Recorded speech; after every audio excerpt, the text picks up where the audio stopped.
Assalamualaikum warahmatullahi wabarakatuh. Perkenalkan, nama saya Putri Fitria Hidayat dengan NIM 859793926. Di sini saya akan melaksanakan praktikum tentang sistem pencernaan pada manusia. Tujuan dari pelaksanaan praktikum ini adalah untuk mengetahui organ-organ pada sistem pencernaan manusia, untuk memahami fungsi setiap organ pencernaan pada manusia, dan untuk mengetahui proses pencernaan makanan pada manusia. Sistem pencernaan adalah sistem yang mengelola makanan menjadi energi dan nutrisi untuk tubuh. Di dalam proses pencernaan, melibatkan beberapa organ untuk melakukan pencernaan. Organ-organ pencernaan pada manusia terdapat 6, yaitu yang pertama mulut, yang kedua kerongkongan, yang ketiga lambung, yang keempat usus besar, yang kelima usus alus, dan yang keenam anus. Fungsi dari sistem pencernaan pada manusia yang pertama yaitu untuk mengolah makanan menjadi zat tubuh yang dapat diserap oleh tubuh.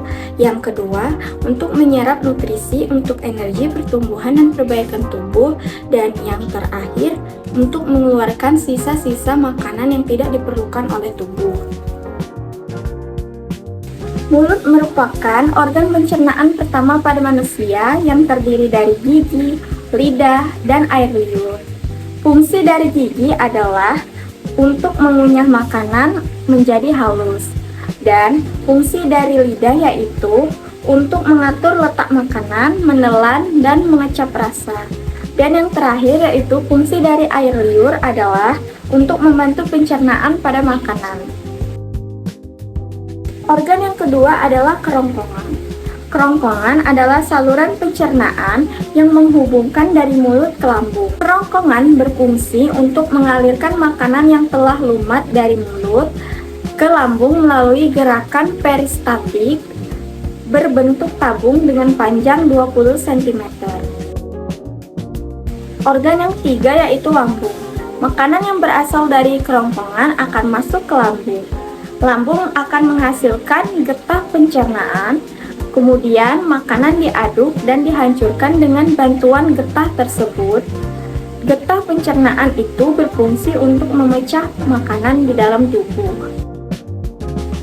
Organ yang keempat yaitu usus halus. Makanan dari lambung akan diteruskan ke usus halus. Oleh usus halus, makanan tersebut dicampur dengan getah pankreas dan getah empedu. Makanan yang telah tercampur akan diremas-remas oleh otot-otot pada usus. Yang kelima yaitu usus besar. Usus besar bersambungan dengan usus halus. Permulaan usus besar disebut dengan usus buntu.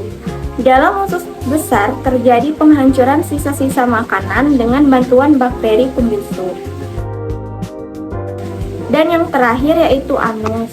Anus adalah bagian akhir dari sistem pencernaan pada manusia yang berfungsi untuk tempat pengeluaran sisa-sisa makanan atau yang disebut dengan kotoran atau feses dari tubuh manusia. Kemudian, terdapat 5 gangguan pencernaan pada manusia. Yang pertama diare, yang kedua sembelit, yang ketiga radang usus buntu, yang keempat tifus, dan yang kelima disebut dengan kolit. Kesimpulan dari praktikum ini adalah sistem pencernaan manusia terdiri dari beberapa organ yang bekerja sama untuk mencerna makanan dan menyerap zat gizi di dalam tubuh. Menjaga pola makan sehat sangat penting untuk kesehatan sistem pencernaan pada manusia. Baiklah, sekian dari saya akhiri dengan wassalamualaikum warahmatullahi wabarakatuh.